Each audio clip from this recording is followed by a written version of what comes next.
record of the Democrats in Congress here on runaway spending. I just don't believe it. And I'm not the only one. The Washington Post called President Biden's claim that the bill would be budget neutral misleading and gave it a score of 2 Pinocchios. We're passing bills out of committee, I understand, without even CBO scores, Congressional Budget Office scores, so we don't really know, and that we've not done that before. That's a change in our policy.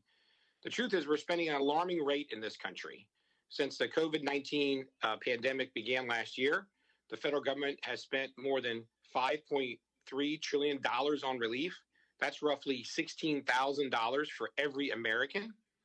Our ballooning debt is not some abstract problem.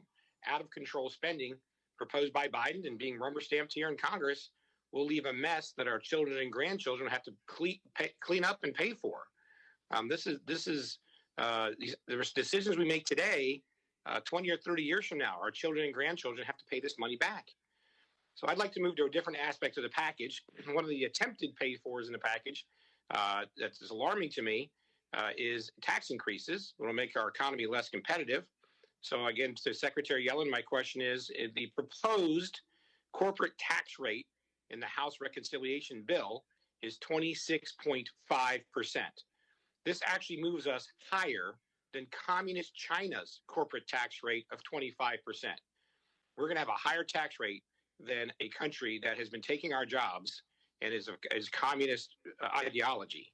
Can you explain why raising our corporate tax rate above China's is a good idea, if you think it is? And do you think this would hurt our competitiveness with China and around the world? Our companies are the most competitive and profitable in the world. The effective tax rate that they pay is very low, and recent studies suggest that among advanced countries, the United States has an effective tax rate that is among the lowest of countries around the world. We can certainly afford to take the corporate tax rate up to 26.5% as in House Ways and Means without negatively impacting firms' performance. And we propose to do that in the context of an international agreement that received the support of over 130 countries worldwide to establish global minimum tax rates that will apply to other countries' firms. Right now, the United States is the only country with a global minimum tax rate on its multinational corporations. We propose to raise that, but at the same time, other countries will raise theirs much more.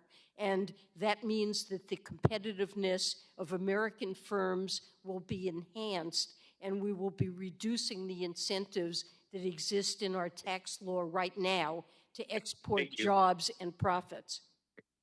Thank you. I don't know how much time I have left, but thank you, Secretary Yellen. Well, one thing we've learned over the last several years is we need to take the threat from China more seriously here in America, making America less competitive. And despite what you said, raising our corporate tax rate makes us less competitive.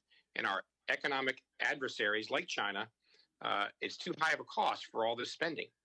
Running up these massive debts that our children will have to pay back for this spending is just not right.